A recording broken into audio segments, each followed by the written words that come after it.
सुप्रभात मौर्यन। तो पिछली कक्षा में, पिछले वीडियो में आपने देखा कि मैंने इस पाठ से संबंधित एक साहित्यिक परिचय, एक इतिहास से संबंधित परिचय आप लोगों को बताया था। और आज हम शुरू करते हैं सूर के जो पद आपके पाठ्यपुस्तक क्षितिज भाग 2 में अवतरित हैं, उसमें एक एक पद का मैं आपको भावार्थ बताने जा रहा हूं। तो सबसे पहले हम लोग लेते हैं पद संख्या 1। आपने पाठ्यपुस्तक में भी देखें और बोर्ड पे भी देखें कि उधो तुम हो अति बड़ भागी, अपरस रहत स्नेह तगाते नाहिन मन अनुरागी, पुरई निपात रहत जल भीतर तारस देह न दागी, जो जल माह तेल की गागरी बूंद न ताको लागी, प्रीति नदी में पांव न बोर्यो दृष्टि न रूप परागी, सूरदास अबला हम भोरी गुर चाटी ज्यों पागी। ध्यान दीजिएगा, जैसा कि मैंने आपको बताया था कि जब उद्धव और गोपियों का संवाद प्रारंभ होता है तो उस संवाद के दौरान बहुत सारी बातें उद्धव द्वारा कही जाती हैं और गोपियां उनका प्रत्युत्तर अपने तरीके से देती हैं। मैंने बेसिकली आपको बताया था कि इसमें सगुण और निर्गुण के बीच का संवाद है। सगुण का प्रतिनिधित्व, सगुण परंपरा का प्रतिनिधित्व गोपियां कर रही हैं और निर्गुण साधना का प्रतिनिधित्व स्वयं उद्धव जी कर रहे हैं। तो गोपियां उद्धव को जवाब देती हैं और यहाँ पर एक शब्द शक्ति का प्रयोग किया गया, जिसको कहते हैं व्यंजना शब्द शक्ति।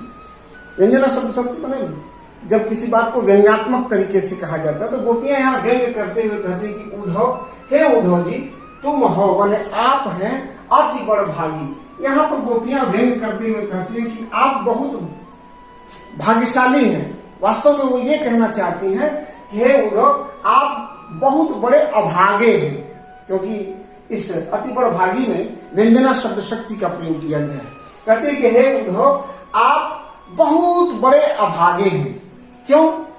उसका कारण क्या है?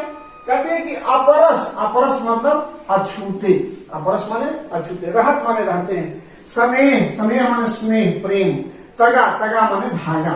कहते हैं कि हे उद्धव जी आप बहुत बड़े अभागे हैं, क्योंकि आप रसेश्वर ब्रजेश्वर भगवान श्री कृष्ण के पास रह करके भी स्नेह के बंधन से अछूते हैं, अर्थात प्रेम के आनंद से अछूते हैं। कहा कि नाहिन मन अनुरागी, और आपके मन में किसी के प्रति कोई अनुराग नहीं है, किसी के मन में किसी के प्रति कोई प्रेम नहीं है, क्योंकि आप निर्गुण निराकार को मानने वाले हैं। उन्होंने उदाहरण देते हुए गोपियों ने कहा कि हे उद्धव जी आपका स्वभाव वैसे ही है जैसे कमल का पत्ता। कहा पुरई निपात, पुरई निपात माने कमल का पत्ता। जिस तरह से कमल का पत्ता रहत जल भीतर माने पानी के अंदर रहता है, लेकिन पानी के अंदर रहने के बाद भी तारस देह न दागी माने पानी की एक बूंद भी उस कमल के पत्ते पर अपना प्रभाव छोड़ नहीं पाती है। मतलब हे उद्धव आपका जो व्यवहार है, आपका जो स्वभाव है, बिल्कुल कमल के पत्ते की तरह है। जैसे कमल का पत्ता पानी में रहकर पानी की बूंद से अछूता रहता है, ठीक उसी प्रकार से आप प्रेम के साकार स्वरूप ब्रह्म रसेश्वर ब्रजेश्वर भगवान श्री कृष्ण के पास रह करके भी प्रेम के आनंद से, प्रेम के सुख से आप वंचित हैं। गोपियां दूसरा उदाहरण देते हुए कहते हैं कि ज्यों जल माह तेल की गागरी बूंद न ताको लागी। एक मुहावरा आपने सुना होगा, चिकना घड़ा होना। गोपियां प्रकारांतर से ये कहते हैं कि हे उद्धव आपका जो स्वभाव है आप चिकने घड़े हैं। कहा कि आपका स्वभाव ऐसे ही जैसे जल के अंदर तेल से भरी हुई गगरी, माने मिट्टी की गगरी, मिट्टी का बर्तन, इसमें तेल भरा हो, जब उसको पानी में डुबाए, ज्यों जल माह तेल की गागरी बूंद न ताको लागी। माने जब उस तेल से भरी हुई गगरी को पानी में डुबोया जाता है तो पानी की एक बूंद भी उसके ऊपर टिक नहीं पाती है। और आगे कहती हैं गोपियां कि प्रीति नदी, प्रीति नदी इसमें रूपक अलंकार है, प्रीति रूपी नदी। चूंकि आरोपण किया जा रहा है उपमेय का उपमान पर। कहा कि प्रीति नदी में पाँव न बुर्यो, हे उद्धव, प्रेम की नदी में, प्रेम की सरिता में स्नान करना तो दूर, आपने प्रेम रूपी नदी में अपना पैर भी नहीं डुबोया है, और ना ही आपकी दृष्टि में, आपकी आंखों में किसी के प्रति कोई अनुराग है, कोई पराग है, कि कोई सौंदर्य है। कहा कि लेकिन सूरदास जी गोपियों को आवाज देते हुए कहते हैं कि हे उद्धव, हम तो अबला, हम भोली, हम तो भोली भाली अबलाएं हैं, हम पढ़े लिखे नहीं हैं, हम बहुत कुछ सगुण निर्गुण के बारे में नहीं जानते हैं।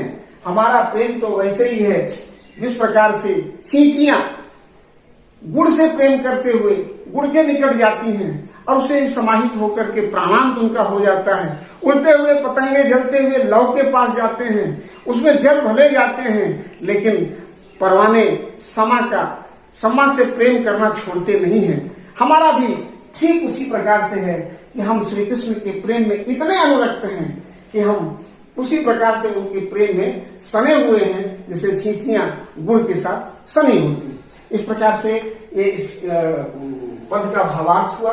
आप ध्यान देंगे तो तीन जो महत्वपूर्ण बातें हैं कि इसमें शिल्प सौंदर्य जो है, इसमें व्यंजना शब्द शक्ति का प्रयोग किया गया है, यहाँ पे रूपक अलंकार है, और इसकी भाषा ब्रज है और छंद पद है। इस प्रकार से आप इसको भावार्थ लिखेंगे और इसका शिल्प सौंदर्य लिखेंगे। बहुत बहुत धन्यवाद। अगला मैं आपको अगले वीडियो में आपके साथ शेयर करूंगा। बहुत बहुत धन्यवाद।